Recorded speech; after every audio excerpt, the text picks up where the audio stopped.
जहाँ श्रेष्ठ कार्य होते हैं उन स्थानों की अवांछनीय अथवा प्राचीन गतिविधियों को देखकर आदर्शवादी प्रेरणा प्रतीत होती है।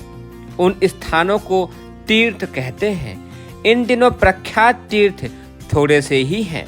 वहाँ पर्यटकों की ढकापेल भर रहती है। पुण्य प्रयोजनों का कहीं अता पता तक नहीं है। इन परिस्थितियों में तीर्थ भगवान को पुनर्जीवित करने के लिए सोचा यह गया है कि भारत के प्रत्येक गांव को एक छोटे तीर्थ के रूप में विकसित किया जाए।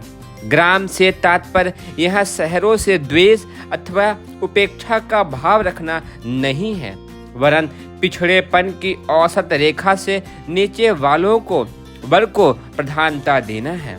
मातृभूमि का हर कण देवता है। गांव और झोपड़ा भी आवश्यकता इस बात की है कि इन पर छाया पिछड़ापन धो दिया जाए और सत्प्रवृत्तियों की प्रतिष्ठापना की जाए। इतने भर से वहाँ बहुत कुछ उत्साहवर्धक, प्रेरणापद और आनंददायक मिल सकता है। हर गांव एक तीर्थ योजना का उद्देश्य है। ग्रामोत्थान, ग्राम सेवा और ग्राम विकास। इस प्रचलन के लिए घोर प्रयत्न किए जाए और उस परिश्रम को ग्राम देवता की पूजा माना जाए। यह तीर्थ स्थापना हुई जिसे स्थानीय निवासी और बाहर के सेवाभावी उद्बोधनकर्ता मिलजुल कर पूरा कर सकते हैं। हर गांव को एक तीर्थ के रूप में विकसित करने के लिए तीर्थ यात्रा टोलियां निकलने की योजना है। पद यात्रा को साइकिल यात्रा के रूप में मान्यता दी है। 4 साइकिल सवारों का एक जत्था पीले वस्त्र धारण किए, गले में पीला झोला लटकाए, साइकिलों पर पीले रंग के कमंडल टांगे प्रवास चक्र पर निकलेगा। यह प्रवास न्यूनतम 1 सप्ताह के, 10 दिन के, 15 दिन के अथवा अधिक से अधिक 1 माह के होंगे, जिनका निर्धारण पहले ही हो चुका होगा। यात्रा यहाँ से आरंभ होगी, एक गोल चक्र पूरा करते हुए समाप्त होगी। प्रातःकाल जलपान करके टोली निकलेगी।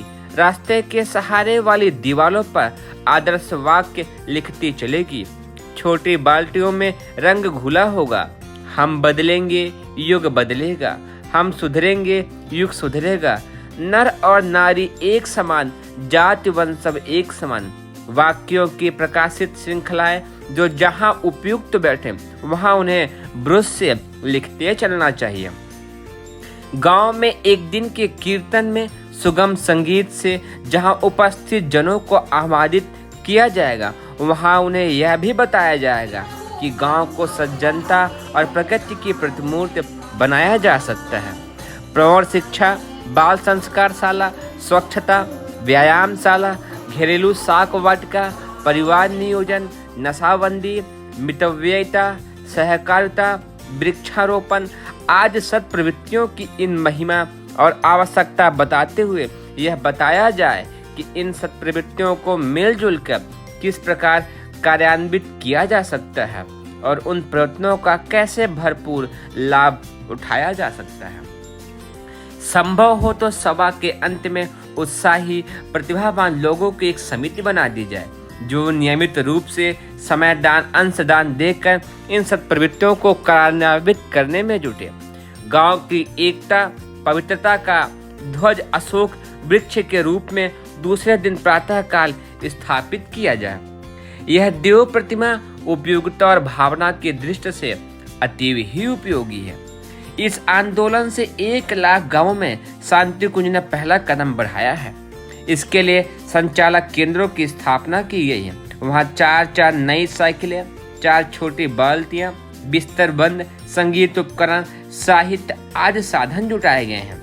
इनके सहारे यात्रा की सभी आवश्यक वस्तुएं एक ही स्थान पर मिल जाती हैं और कुछ ही दिन के ट्रेनिंग के उपरांत समयदानियों की टोली आगे बढ़ चलती है। कार्यक्रम की सफलता तब सोची जाएगी जब कम से कम एक नैष्ठिक सदस्य उस गांव में बने तथा समयदान और अंशदान नियमित रूप से देते हुए झोला पुस्तकालय चलाने लगे। यह प्रक्रिया जहाँ भी अपनाई जाएगी वहीं एक उपयोगी संगठन बढ़ने लगेगा और उसके प्रयास से गांव की सर्वतोमुखी प्रगति का उपकरण चल पड़ेगा। यही है तीर्थ भावना, तीर्थ स्थापना। इसके लिए 1000 ऐसे केंद्र स्थापित करने की योजना है जहां उपयुक्त तीर्थ यात्रियों का सारा सरंजाम सुरक्षित रहे, समयदानी तीर्थयात्री प्रशिक्षित किए जाते रहें और एक टोली का प्रवास चक्र पूरा होते होते दूसरी टोली तैयार कर ली जाए और दूसरे गांव के भ्रमण प्रवास पर भेज दिया जाए। सोचा गया है कि 50-50 मील चारों दिशाओं में देखकर एक तीर्थ मंडल बना लिया जाए।